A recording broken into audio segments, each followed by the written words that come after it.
ماہ رمضان المبارک کے اس بابرکت مہینے میں بڑے جمعہ کے دن بڑا چاند گرہن لگنے جا رہا ہے۔ آپ نے اگر یہ تین کام نہ کیے تو بہت ساری خوشیاں کھو بیٹھیں گے۔ یہ تین کام کرنے والا بندہ خوشحال رہے گا جیسے چاند بڑا گرہن لگنے جا رہا ہے۔ اس کو کہہ رہے ہیں بلڈ مون، یعنی یہ چاند ایسا ہو جائے گا جیسے اس کے اندر سے خون ٹپک رہا ہے، اور آپ اندازہ نہیں کر سکتے کہ یہ دنیا کا وہ صدیوں بعد لگنے والا چاند گرہن ہے جو بہت زیادہ خطرناک ہو سکتا ہے۔ اس لیے آپ نے یہ تین کام کر کے اپنی زندگی کی خوشیوں کو بحال کر لینا ہے۔ اب سب سے پہلے میں اس کا وقت بتاتا ہوں کہ اس کا وقت کون سا ہے، کیونکہ یہ رواں سال کا پہلا مکمل چاند گرہن ہے جو 14 مارچ بروز جمعہ 13 رمضان المبارک بروز جمعے کو لگ رہا ہے۔ اور میں اس کے بارے میں مکمل وضاحت دینا چاہتا ہوں۔ ہر شخص کے لیے ضروری ہے اس ویڈیو کو مکمل دیکھنا، ورنہ کہیں ایسا نہ ہو کہ آپ ٹھوکریں کھاتے پھریں اور آپ بہت ساری خوشیاں کھو بیٹھیں اور بہت ساری برکتوں سے محروم ہو جائیں۔ اس لیے آپ نے فوری طور پر یہ تین کام ضرور کرنے ہیں۔ سب سے پہلے تو میں آپ کو اس کا وقت بتا دیتا ہوں کہ اس کا وقت کون سا ہے، پھر میں آپ کو یہ تین کام کرنے کے حوالے سے بتاؤں گا، اور پھر میں اس کے بارے میں آپ کو مکمل ایک وضاحت دوں گا جو ہر ایک کے لیے سننا ضروری ہے۔ دیکھیں، محکمہ موسمیات کے مطابق اور سائنس دانوں کے مطابق یہ 14 مارچ کو جو گرہن کا آغاز ہو رہا ہے صبح 8:57 پر ہوگا، یعنی 9 بجے کے قریب ہوگا۔ 9 بجنے سے 3 منٹ رہتے ہوں گے جب اس چاند گرہن لگنا شروع ہو جائے گا، اور صبح 11:26 پر جمعے کے عین ٹائم جب جمعہ شروع ہو رہا ہے اور جمعے کے آگے رواں دواں ہے، اور جمعۃ المبارک کا دن بھی بڑا دن، رمضان کا دن بھی، اوپر سے بہت عظمت اور فضیلت والا مہینہ، تیسرے نمبر پر یہ چاند گرہن بھی بڑا چاند گرہن، اور یہ سب سے بڑا چاند گرہن لگنے جا رہا ہے۔ اور پھر اس کا وقت بھی دیکھیے، اب صبح 11:26 پر یہ مکمل لگ چکا ہوگا، یعنی کہ چاند کو مکمل گرہن لگ چکا ہوگا کہ صبح 11:59 پر چاند گرہن اپنے عروج پر ہوگا۔ 26 منٹ پر یہ عروج پر پہنچنا مکمل ہو جائے گا۔ عروج پر یہ پورے 12 بجے ہوگا، اور آپ کو پتہ ہے 12 بجے کا ٹائم کتنا انتہائی خطرناک اور وہ زوال کا ٹائم ہوتا ہے، اور اس وقت میں اس کا لگنا یہ بہت زیادہ لوگوں کے لیے خطرناک ثابت ہو سکتا ہے۔ بعض لوگ تو کہہ رہے ہیں کہ یہ قیامت کی نشانی بتا رہے ہیں، لیکن اس کی مکمل حقیقت میں آخر میں چل کر آپ کو بتانا چاہوں گا۔ اگر آپ نے اس ویڈیو کو سکپ کیا تو ہو سکتا ہے بہت ساری برکتیں اور بہت ساری ایسی چیزوں سے آپ محروم رہ جائیں۔ میرا دعویٰ ہے کہ اس کو آگے جلد از جلد شیئر کریں تاکہ بہت سارے لوگ اس کے بارے میں آگاہ ہو سکیں، کیونکہ یہ پہلا چاند گرہن ہے جس کو بلڈ مون کہا جاتا ہے، اور یہ بلڈ کی طرح، خون کی طرح یہ رنگت اختیار کر جائے گا۔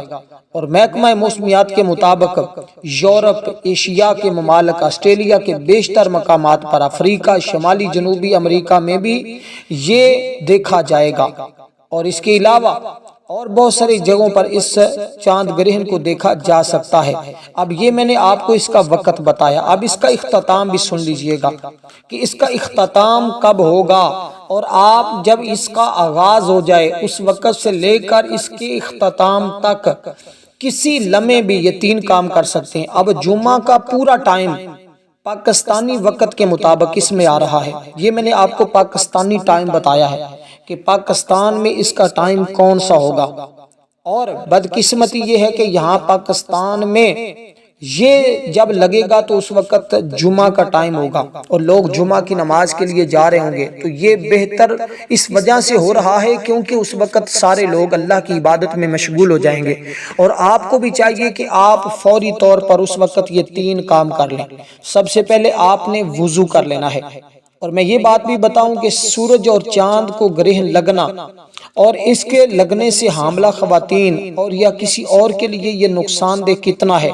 اور اس میں کون سے اعمال کیے جائیں گے، کون سا عمل کیا جائے تو انسان اس میں بہت ساری چیزیں حاصل کر لے گا۔ دیکھیں سورج اور چاند کو گرہن لگنا اللہ تعالیٰ کی نشانیوں میں سے ایک نشانی ہے۔ اس کا تعلق دنیا میں کسی حادثے، کسی موت وغیرہ سے نہیں، ہاں البتہ یہ ہے کہ یہ علامات دیکھ کر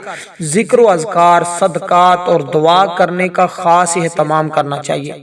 اور اس لیے کہ مغیرہ بن شعبہ رضی اللہ تعالیٰ عنہ بیان کرتے ہیں رسول پاک صلی اللہ علیہ وسلم کے زمانہ میں بھی سورج کو گرہن لگا تھا۔ آپ صلی اللہ علیہ وسلم کے صاحبزادے ابراہیم رضی اللہ تعالیٰ عنہ کا انتقال ہوا۔ بعض لوگ کہنے لگے کہ گرہن ابراہیم رضی اللہ تعالیٰ عنہ کی وفات کی وجہ سے لگا ہے، اس لیے رسول پاک صلی اللہ علیہ وسلم نے فرمایا کہ گرہن کسی کی موت اور حیات سے نہیں، البتہ تم جب اسے دیکھو تو اللہ تعالیٰ کی طرف رجوع کرو۔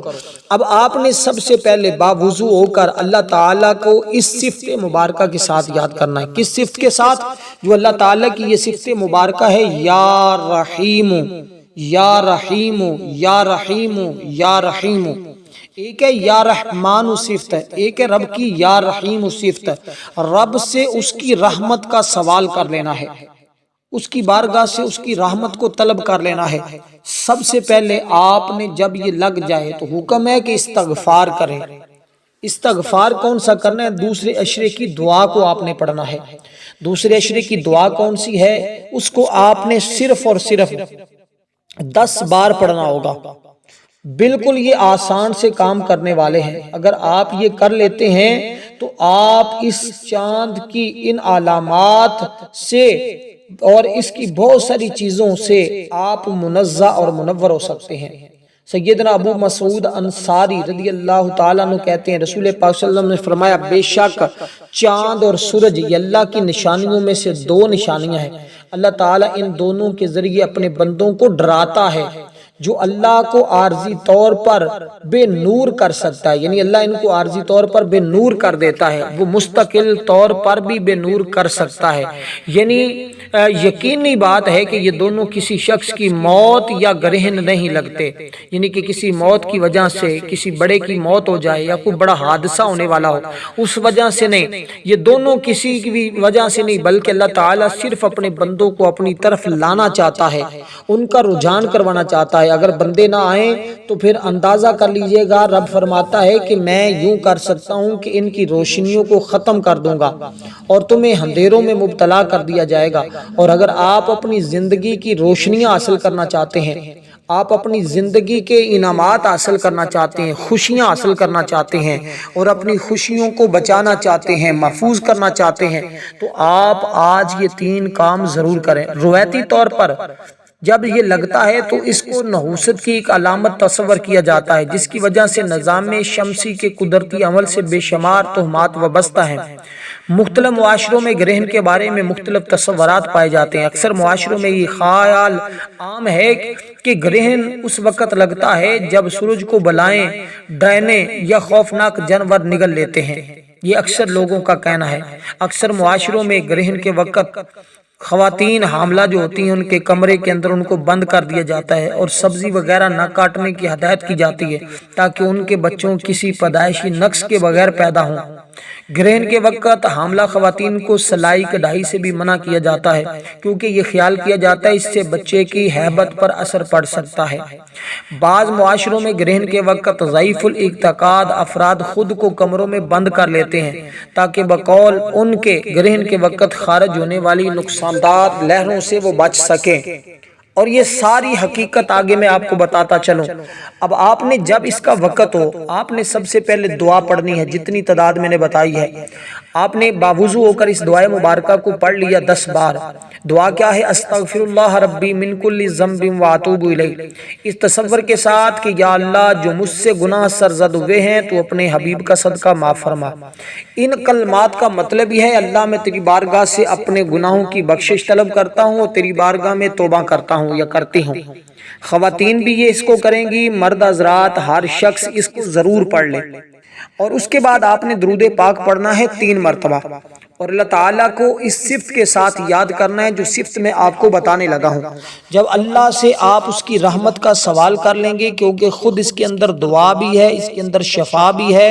اس کے اندر بہت ساری چیزیں چھپی ہوئی ہیں۔ ہمارے ممالک میں تہمات اس قدر ہیں، بھارت، چین اور کئی جنوبی مشرقی ملکوں میں بھی علم نجوم کے ماہرین سورج گرہن سے منسلک پیشن گوئیاں کرتے ہیں، جن میں کسی کی تباہی یا نقصان کی نشاندہی کی جاتی ہے۔ اس بار علم نجوم کے ماہرین نے اہم سیاسی شخصیات کے قتل اور بڑے پیمانے پر معاشرتی پریشانیوں کی پیشن گوئیاں کر رکھی ہیں۔ ہمارے ملک میں تہمات کے حوالے سے مختلف انواع صورتوں میں ہزاروں سال سے چلے آ رہے ہیں، لیکن ان پر غور کرنے کی زحمت کم کی جاتی ہے۔ مغربی ممالک میں بھی ایسے تہمات منصوبی طور پر لوگوں کے دلوں کے گھر کیے ہوئے ہیں۔ اسی طرح گرہن کے وقت کراچی میں سمندر کے کنارے لوگوں کی بڑی تعداد نے اپنے معذور بچوں کو ریت میں دبایا۔ لوگوں کا کہنا ہے کہ اس عمل سے بچوں کی ذہنی اور جسمانی معذوری سے نجات مل سکتی ہے۔ سورج گرہن کے عروج اور چاند گرہن کے عروج پر پہنچتے ہی کراچی کے ساحل سمندر پر لوگوں کا رش بڑھ گیا تھا، اور پچھلے سال جب پہلے اس طرح سے لگا تھا تو بچوں کو ریت میں دبانے کے لیے اس موقع پر بہت سارے لوگوں نے اس عمل کو دیکھتے ہوئے توبہ استغفار کرنا شروع کر دی، اس لیے کہ لوگوں کے اندر ایسی چیزوں کا پھیل جانا کہ گرہن سے چند روز پہلے اتنا سخت پریشان تھی۔ ایک خاتون کا میں نے واقعہ پڑھا تھا جو کہتی ہیں کہ اس کے بارے میں بچے کی ولادت ہونے والی تھی، اسے محض روز پہلے ہی، کچھ دن پہلے ہی یہ بتا دیا گیا کہ بچے پہ ممکنہ اثرات کا خوف ہے، اسے تشویش میں مبتلا کیے ہوئے ہے۔ اسی طرح یہ صرف ایک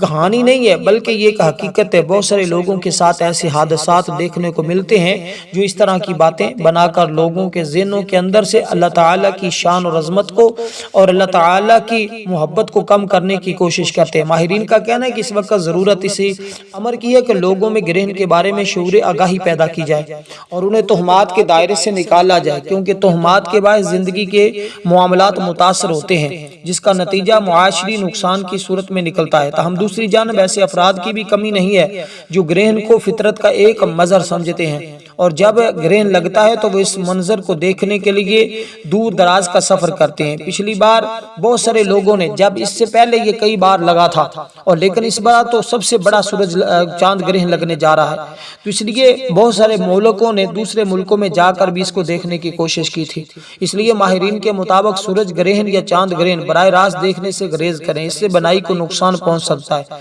اور اسی طرح گرہن کو عام دوربین کی بجائے خاص شیشوں سے دیکھیں، اور اس کے بارے میں بھی مختلف لوگوں کی رائے اپنی جگہ موجود ہے، لیکن بات اس امر کی ہے کہ رسول پاک صلی اللہ علیہ وسلم نے اس کے بارے میں جو بتایا، ہم بحیثیت مسلمان اس پر عمل کرنے کی کوشش کریں۔ حضرت عائشہ صدیقہ رضی اللہ تعالیٰ عنہ سے مروی نبی پاک صلی اللہ علیہ وسلم زندگی میں جب بھی کبھی سورج گرہن یا چاند گرہن ہوتا اس وقت حضور علیہ الصلوۃ والسلام مسجد میں تشریف لے جاتے، اور اس بار جمعۃ المبارک کا دن ہے، سب کو چاہیے جمعہ کی نماز کی ادائیگی کریں، اللہ کی طرف رجوع کریں، توبہ استغفار کریں، اور اپنے صدقات کو لوگوں تک وسیع کرنے کی کوشش کریں، لوگوں تک اپنے صدقات کو پہنچائیں۔ یہ بخاری شریف کے اندر حدیث پاک موجود ہے، اس حدیث پاک کا انکار نہیں کیا جا سکتا کہ آقا علیہ الصلوۃ والسلام ایسے وقتوں میں نماز کی طرف رجوع کرتے تھے، توبہ استغفار کرتے تھے، لیکن آپ کو جو سب سے پہلے میں نے کلمات بتائے ہیں یہ توبہ کے کلمات ہیں۔ اس کے بعد آپ نے اللہ تعالیٰ کی ان صفتوں کے ساتھ اپنے رب کو یاد کر لینا ہے۔ انشاءاللہ تعالیٰ آپ اس کے ساتھ وہ چیزیں اپنے آنکھوں سے دیکھیں گے جن کا آپ نے کبھی مشاہدہ نہیں کیا ہوگا۔ اب جو صفت رحیم ہے آپ نے اس کو پڑھنا ہے، یا رحیمو یا رحیمو یا رحیمو۔ اللہ تعالیٰ کی یہ صفت اتنی نرالی ہے، اتنی شان و عظمت والی ہے کہ اللہ تعالیٰ اس کی برکت سے، اپنی رحمت سے ہر مشکل کو حل کر دے گا، اور اس کو پڑھنے سے کوئی مشکل درپیش نہیں ہوگی، کوئی اڑا وقت تمہارے اوپر نہیں آئے گا۔ اگر خدا نہ خواستہ کسی ایسے مشکل وقت سے آپ گزر رہے ہیں، اس کی برکت سے وہ فوراً وقت دور ہو جائے گا، اور اللہ تعالیٰ ہر قسم کی بیماریوں سے تمہیں شفا عطا فرمائے گا، اور اللہ تعالیٰ تمہیں تمام پریشانیوں سے بھی نجات اور دکھ اور مصیبتوں سے بھی نجات عطا فرما دے گا۔ کیونکہ جو بچے ایسے ہیں جو پڑھائی سے بھاگنے والے ہیں، جن کا دل نہیں لگتا، جن کے معاملات خراب ہیں، جن کے گھروں کے اندر ایسے معاملات ہیں، جن کی زندگیاں عجیب بنی ہوئی ہیں، جو مقروض ہیں، جو پریشان حال ہیں، اگر وہ اللہ تعالیٰ کی قدرت کی نشانیوں کا مظہر بننا چاہتے ہیں، اللہ تعالیٰ کی بارگاہ سے وہ سب کچھ حاصل کرنا چاہتے ہیں، تو اس چاند گرہن میں بہت سارے لوگ اعمال کرتے ہیں، بہت سارے لوگ وظائف کرتے ہیں، اللہ تعالیٰ کی قدرت کا مشاہدہ کرتے ہیں۔ اللہ تعالیٰ کی ان نشانیوں کو دیکھ کر اپنے رب کو یاد کرتے ہیں، اپنے رب کی محبت کو اپنے دلوں میں مزید پختہ کرتے ہیں، تو وہ لوگ ان 3 کاموں کو ضرور کریں گے۔ اب یہ جو کام میں آپ کو بتانے جا رہا ہوں، اس سے پہلے آپ نے وہ دعا پڑھنی ہے، اور اس کے بعد آپ نے یہ سب سے پہلا کام کرنا ہے۔ اس سے پہلے آپ نے درود پاک پڑھنا ہے، صرف اور صرف 3 مرتبہ۔ درود پاک آپ کوئی بھی پڑھ سکتے ہیں، جو چاہیں آپ درود پاک پڑھیں۔ اس کے بعد آپ کو جو اللہ تعالیٰ کی یہ صفت بتائی ہے، اس صفت مبارکہ کو آپ نے پڑھنا ہے۔ اب یہ آپ کے صرف 5 7 10 منٹ کا کام ہوگا۔ آپ جب یہ عروج پر چلا جائے تو اس وقت کریں گے تو اس کے مزید آپ کو برکتیں ملیں گی، گویا کہ آپ اس کے عامل بھی بن جائیں گے، اور آپ کو اس کے برکتیں اللہ تعالیٰ اجر و ثواب عطا فرمائے گا۔ ویسے بھی ماہ رمضان المبارک اس بابرکت مہینے کا جمعۃ المبارک کا دن ہے، اور یہ جمعۃ المبارک کے دن کا بھی خاص ہے، اور چاند گرہن کا بھی خاص عمل ہے، اور خاص طور پر جب آپ چاند گرہن میں اس کو کرتے ہیں تو جمعۃ المبارک کے دن چاند گرہن کے ختم ہونے کے بعد اگر آپ کو اس عمل کے بارے میں آگاہی ہو تو آپ اس وقت بھی کریں گے تو اس کی برکتوں سے آپ محروم نہیں رہیں گے، بلکہ آپ کو اس کی برکتیں ضرور ملنا شروع ہو جائیں گی، کیونکہ ماہ رمضان المبارک کا وہ بابرکت مہینہ ہے جو اللہ تعالیٰ نے امت محمدیہ پر ایک بہت بڑا انعام کیا ہے، اور یہ امت محمدیہ کو خاص طور پر عطا کیا ہے۔ اس سے پہلے یہ کسی امت کے حصے میں نہیں آیا، اس لیے آپ اس بڑے دن میں، بڑے چاند گرہن میں بڑا عمل ضرور کر لیجئے گا، اور بڑا عمل کرنے سے آپ کی عزت بھی بڑھ جائے گی، آپ کا مال و دولت بھی بڑھ جائے گا، آپ کو بہت ساری چیزیں آپ کو نصیب ہوں گی۔ اب اسی ترتیب کے ساتھ یہ پہلی اللہ تعالیٰ کی صفت کو آپ نے 500 مرتبہ پڑھنا ہے، یعنی 5 تسبیحاں آپ پڑھیں گے۔ خواتین بھی اسی ترتیب کے ساتھ، مرد حضرات بھی بچوں کو بھی کروانا چاہیں تو آپ اسی ترتیب کے ساتھ ضرور کروائیے گا۔ اس کے بعد آپ اس کو جمعے سے پہلے بھی پڑھ سکتے ہیں، جمعے کے بعد بھی کر سکتے ہیں، اور لیکن آپ کوشش کریں کہ اس کو چاند گرہن میں ضرور کر لیجئے گا۔ اس سے پہلے اپنے دوست احباب رشتہ داروں تک اس کو ضرور پہنچائیں، تاکہ ہر شخص، ہر خواتین، ہر بھائی، ہر بہن اس سے مکمل طور پر مستفیض ہو سکے اور اس کی برکتوں کو حاصل کر سکے۔ اس لیے جو ابھی تک ماہ رمضان المبارک اس مہینے کی برکتیں حاصل نہیں کر سکا تو اس کے پاس اب ڈبل فائدہ ہے، اس کو اب بہت ساری چیزوں کا فائدہ ہوگا۔ تو یہ اس میں مبارک آپ نے جتنی تعداد میں نے عرض کی اس کے برابر آپ نے پڑھنا ہے، کیونکہ جمعۃ المبارک کا دن اس کے آقا علیہ الصلوۃ والسلام نے تمام دنوں کا سردار دن کہا ہے، اور اس دن میں آقا علیہ الصلوۃ والسلام نے فرمایا کہ ہر لمحہ ہی گھڑی، اور خاص بھی ایک گھڑی ہوتی جس میں ہر دعا قبول ہوتی ہے، اور اس کا تو ویسے ہر لمحہ ہی فضیلت والا ہے، عظمت والا ہے، اس میں اللہ تعالیٰ کے نوری ملائکہ بھی زمین پر اترتے ہیں۔ اس لیے جب آپ اللہ تعالیٰ کو اس صفت کے ساتھ یاد کریں گے، جو صفت میں نے آپ کو بتائی ہے، جو میں نے 5 تسبیح کا ذکر کیا ہے، اس سے مراد 500 مرتبہ ہے۔ اس سے آپ ہر ایک کے دل عزیز بھی بن جائیں گے، آپ کے ہر کام کا جو انجام ہوگا وہ بھی خیر کے ساتھ ہوگا، مشکلات سے خلاصی بھی پائیں گے، اور اس کے ساتھ آپ کی ہر دعا بھی قبول ہوگی۔ اس کے ساتھ آپ نے اللہ تعالیٰ کی جو دوسری صفت کے ساتھ اللہ تعالیٰ کو یاد کرنا ہے، اس کا مطلب ہے بنانے والے۔ اللہ تعالیٰ تمہارے لیے اپنی رحمت کے ساتھ وہ سب کچھ بنا دے گا جس چیز کی آپ اس کی بارگاہ میں آرزو کریں گے، جس چیز کی آپ اس کی بارگاہ میں تمنا کریں گے، جو چیز آپ حاصل کرنے کی کوشش کریں گے۔ بس جب آپ نے ان اسماء مبارکہ کا ورد کرنا ہے تو بس ایک بات کا آپ نے خاص خیال رکھنا ہے، وہ یہ کہ آپ کا جو بھی مقصد ہوگا، جو بھی حاجت ہوگی، اس کو بار بار اپنے دماغ کے اندر، اپنے ذہن کے اندر بار بار تصور کرتے رہنا ہے، ساتھ ساتھ اس کو پڑھتے رہیں، ساتھ ساتھ اس چیز کا تصور کرتے رہیں، کیونکہ دیکھیں اللہ تعالیٰ کائنات کی ہر چیز کا خالق ہے، یعنی جب کوئی چیز نہ تھی بلکہ صرف اسی کی ذات تھی، اس نے زمین، آسمان، جنت، دوزخ، عرش، کرسی، گویا کائنات کی ہر چیز کی تخلیق کی ہے، اس لیے اسے خالق کہا جاتا ہے۔ انسان جو تخلیق کرتا ہے یا کر رہا ہے، اس کی اصل اللہ تعالیٰ ہی کی پیدا کرتا ہے، یعنی ہم اللہ تعالیٰ ہی کی بنائی ہوئی چیزوں کو مزید بناتے اور سنوارتے ہیں، اس چیز کو عدم سے نہیں بنا سکتے۔ عدم سے یعنی جب کچھ بھی نہ تھا تو اللہ تعالیٰ کی ذات تھی، سب کچھ اللہ تعالیٰ ہی نہیں بنایا ہے۔ اس لیے جو اپنی اولاد کے لیے کرنا چاہتا ہے، جو کسی مرض سے شفا کے لیے چاہتا ہے، علاج مرض اٹھرا کے لیے بھی اس کو کیا جا سکتا ہے، اور روزگار کے لیے اس کو کیا جا سکتا ہے، لڑکا لینے کے لیے اللہ تعالیٰ کی بارگاہ سے، اولاد لینے کے لیے اس کی اللہ تعالیٰ کی بارگاہ سے، یا اس کے علاوہ کوئی بھی گھر، کاروبار، عزت، شہرت، کسی بھی مقصد کے لیے کرنا چاہتا ہے، قرضے سے نجات کے لیے اس کو پڑھنا چاہے تو وہ ضرور پڑھے، کیونکہ یہ ہر مشکل کے لیے ہے، ہر پریشانی کے لیے، ہر غم کے لیے ہے۔ جب انسان کے غم بڑھ جاتے ہیں تو انسان مشکلات میں مزید پھنستا چلا جاتا ہے، اس لیے اپنی طبیعتوں میں عاجزی پیدا کریں تاکہ اللہ تعالیٰ کی بارگاہ میں آپ مقرب بن جائیں۔ اس لیے اللہ تعالیٰ کا جو اسم مبارک ہے جس کا مطلب ہے اے بنانے والے، اے پیدا کرنے والے، جب اس صفت کے ساتھ آج آپ اس خاص نشانیوں میں آپ اپنے رب کو یاد کریں گے تو اللہ تعالیٰ آپ کے لیے وہ تمام معاملات کو بہتر فرما دے گا جس کی آپ آرزو کرتے ہیں۔ اب آپ نے اسی ترتیب کے ساتھ اس اسم مبارک کو پڑھنا ہوگا، اور وہ بھی آپ نے یہ اسم مبارک ہے یا خالق، یا خالق، یا خالق، یا خالق، یا خالق، اس اسم مبارک کو پڑھیں گے تو انشاءاللہ تعالی اللہ تعالیٰ تمہارے لیے، کیونکہ پہلے آپ نے رب کی بارگاہ سے اس کی رحمت کا سوال کیا ہے، اس کے بعد آپ نے بنانے کا سوال کیا ہے، اس صفت کے ساتھ رب کو یاد کیا ہے، تو اللہ تعالیٰ تمہارے لیے وہ اپنی اس صفت کی بنیاد پر اپنی رحمت کے ذریعے وہ سب کچھ بنا دے گا جو آپ چاہتے ہیں۔ تو اس لیے دوستو بہت سارے لوگ اس عمل سے فائدہ اٹھا رہے ہیں، ہم سب اس عمل کو کرنے جا رہے ہیں، آپ لوگوں کو بھی بتا رہا ہوں، آپ میں سے بھی کوئی شخص اس سے محروم نہ رہے، بلکہ میں کہتا ہوں آگے اپنے دوست احباب تک بھی اس کو جلد پہنچائیں۔ اور یہ جتنی چیزیں میں نے اس سے پہلے بتائی ہیں، یعنی کہ جو لوگوں کے اندر توہمات کا تصور ہے، اسلام میں ایسا کچھ بھی نہیں ہے، نہ تو یہ چاند کسی کو نقصان دے سکتا ہے، نہ ہی کسی کو فائدہ دے سکتا ہے، یہ محض اللہ تعالیٰ کی نشانیاں ہیں، جب تک اللہ نہ چاہے کوئی کچھ نہیں کر سکتا۔ اس لیے آپ نے ان کی توہمات کی طرف توجہ نہیں کرنی، دھیان نہیں کرنا، بس اپنے رب پر یقین رکھنا ہے، اپنے رب کی نشانیاں اس کو سمجھنا ہے، اس کے علاوہ اور کچھ نہیں، بس جو حضور علیہ الصلوۃ والسلام نے حدیث مبارکہ میں ہمیں بتا دیا، ہمیں چاہیے ہم بس اسی پر اعتقاد رکھیں۔ نہ تو حاملہ خواتین کو کوئی نقصان ہوتا ہے، نہ ہی یہ چاند کسی کو نقصان پہنچا سکتا ہے، نہ ہی کسی کو فائدہ دے سکتا ہے، ہاں اللہ تعالیٰ جس کے لیے جو چاہے وہ کر سکتا ہے۔ تو جب آپ اس اللہ تعالیٰ کی نشانی میں اللہ تعالیٰ کے اس طرح یاد کریں گے تو اللہ تعالیٰ آپ پر اپنی رحمتوں کو نزول فرمائے گا۔ اب اس کو آپ نے 300 بار پڑھنا ہے، اس کے بعد ہے یا سلام، اس میں مبارک کو آپ نے 100 بار پڑھنا ہے، اس کے بعد اللہ تعالیٰ کی بارگاہ میں آپ نے دعا کرنی ہے۔ یا سلام جب پڑھیں گے تو اللہ تعالیٰ آپ کے لیے سلامتی کا معاملہ فرمائے گا۔ اور اس چاند گرین میں ہماری خصوصی دعا ہے، جو شخص اس دعا میں اپنا نام شامل کروانا چاہتا ہے 3 مرتبہ درود پاک پڑھ کر کمنٹ میں نام لکھ دے، انشاءاللہ اس کو دعا میں شامل کر لیا جائے گا۔ اس طرح یہ آپ کے 3 کام مکمل ہو جائیں گے۔ جب یہ 3 کام کر لیں گے تو انشاءاللہ خوشیاں آپ کو دوبالا ملیں گی۔ والسلام ورحمۃ اللہ۔